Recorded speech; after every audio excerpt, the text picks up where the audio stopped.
Hey team, this is Nathan from RunDreamAchieve.com. Today's topic I wanted to go over what is the best way to increase VO2 max. And VO2 max, as I've talked about in other videos, is basically you're running anywhere from 95 to 100% of your maximum heart rate at this particular effort. There's nothing easy about training at VO2 max effort, as you know, a lot of you out there that are veterans of the sport know.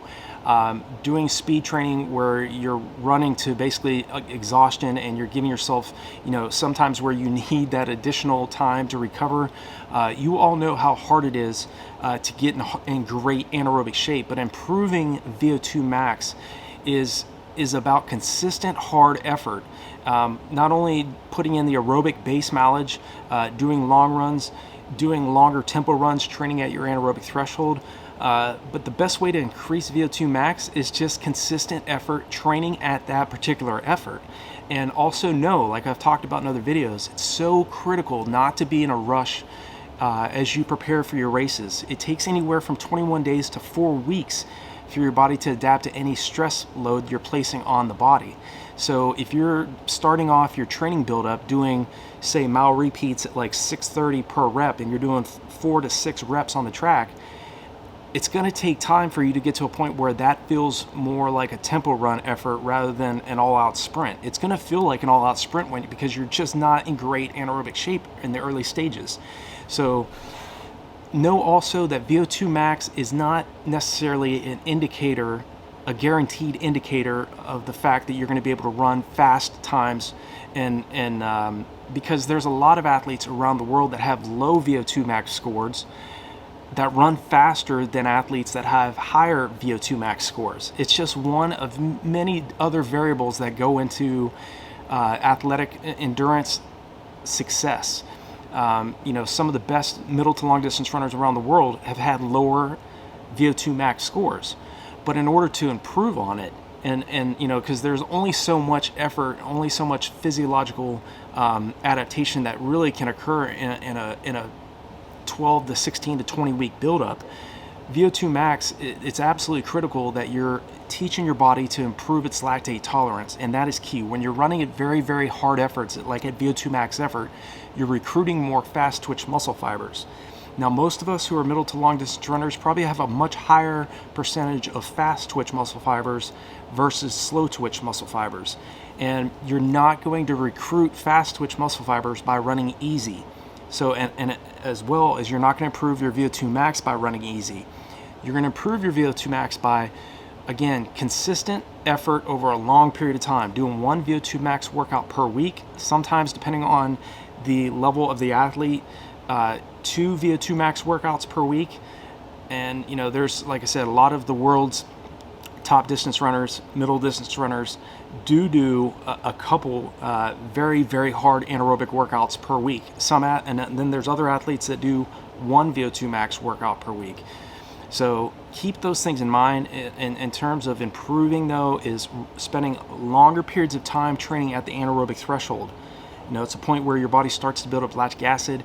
It's the fact that a big mistake that a lot of athletes make in trying to improve upon and how to increase the VO2 max is, you know, they put in the heavy work in terms of the mileage, but they're still running far too high a percentage of their weekly volume aerobically, and or spending, you know, not enough time spent at threshold effort or at tempo effort, where you're training basically at, like I said, at your anaerobic threshold, but also not being as consistent as they need to be in terms of doing that speed development work as well. You're going to improve VO2 max only to a point. You know, like I said, if you're focusing on all the other fundamentals that go into running great times, you're going to get in great aerobic and anaerobic shape, and you're going to start hitting some personal best. But you have to stress the anaerobic systems of the body. You have to stress those energy systems, and to do it consistently enough over a long enough period of time. You know, I really think it's important, like I talked about in the other video earlier this week, that you focus on your base foundational mileage first. Start focusing on building that aerobic base first, and spend a longer period of time doing that. You know, a lot of athletes, they might do a week of base training and then just immediately start jumping into a hard 16-week block of training or a 20-week block of training.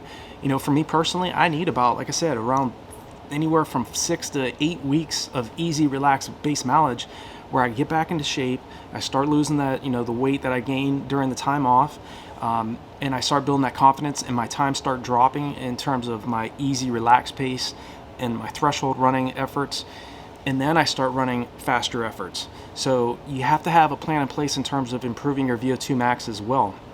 Again, you're running at 95 to 100% of your maximum heart rate when you're training at VO2 max effort. So it's painful to improve your VO2 max scores.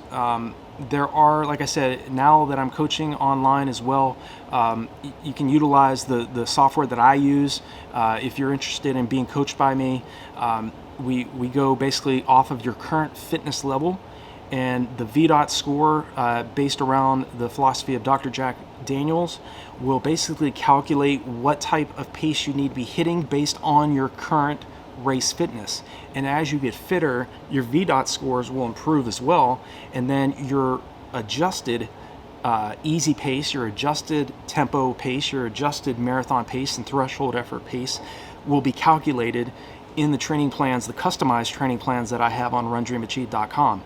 So I think in terms of answering the question of how to improve your VO2 max and how to sustain effort over a long period of time, maintain your enthusiasm, know that this is a painful process to improve the VO2 max, because again, you're running at maximal effort. You're running at paces that are so fast, your body cannot clear the lactic acid faster than it's building up. That's why when you're out doing repeat 200s on the track, or you're doing repeat miles or 2 miles, you have to have that recovery.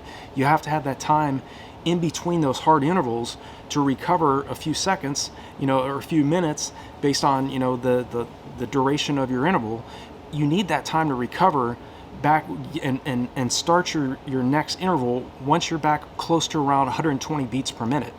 And that's why it's very hard to run at hard anaerobic efforts, running at VO2 max effort. But that being said, training at VO2 max is going to make running your goal race pace that much easier.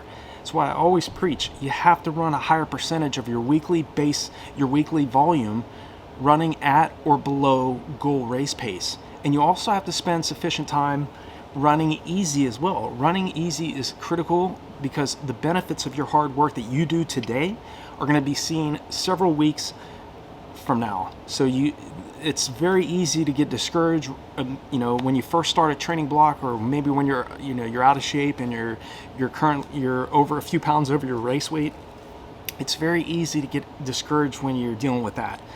But if you stay consistent and you continue to work on your speed development, your VO2 max scores will improve, your overall physiological fitness will improve, you'll become more confident, you'll be able to recover faster from the workouts you're doing, you'll be able to hit faster splits during those hard VO2 max efforts with less rest, versus like in the early stages of your training buildup when you may have needed 3 to 4 to 5 minutes after each 1 mile rep on the track.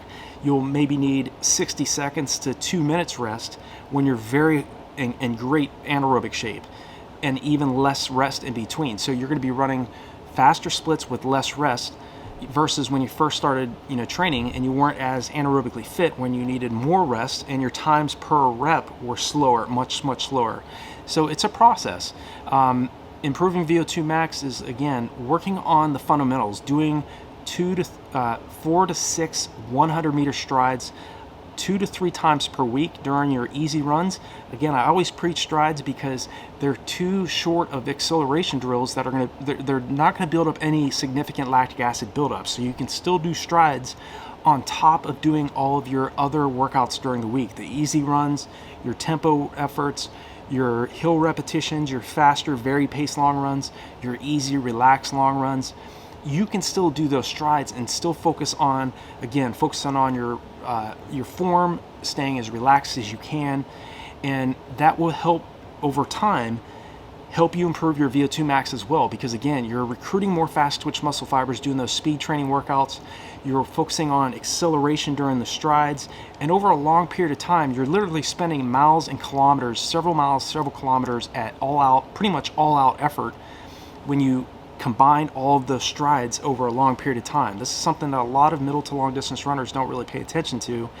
But again, it's consistency. You know, if you stay focused on what you want and you're really, you know, committed to getting in great anaerobic shape and improving your VO2 max, you will do it.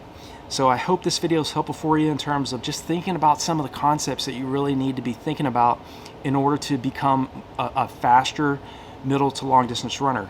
Again, just keep getting out the door. It's going to be hard early on when you're, like I said, if you're out of shape or you're overweight, keep getting out the door. It'll get easier with time. And then as you get more aerobically fit, you can start working on those harder anaerobic efforts. And then again, improving upon your VO2 max, improving upon your anaerobic threshold, spending a longer period of time training at that effort, so that again, once you get to the race, because you've done a sufficient combination of training at VO2 max effort, easy relaxed effort, anaerobic threshold training effort, you've done your long runs, you've done hill repetitions, you've trained at paces that were significantly faster than your goal race pace and significantly slower than your goal race pace. You've paid attention to easy relaxed running so that you can recover from all these hard anaerobic workouts you're doing. If you do all this in combination, you're focusing on your hydration, getting plenty of sleep, mental rehearsal, really seeing yourself doing what you want to do in the race itself over a long enough period of time, there's no stopping what you all can do. So I hope this is helpful for you. Click that bell icon, the subscribe button if you're new to the channel, and so that way when I make a new video, you'll be notified of it. And if there's anything else I can help you all out with, feel free to reach out to me. Believe me, I've been doing this for 30 years. I've been running for 30 years. I founded RunDreamAchieve.com in 2011, so I've been doing that for a little over 11 years now. So I've been there and done that. I've dealt with a lot of successes. I've dealt with a lot of failures. And I understand what beginner level athletes feel like, and I understand what elite level runners have dealt with and what they have had to experience as well in the sport. So I hope this is helpful to you all, and I will talk to you all in the next video.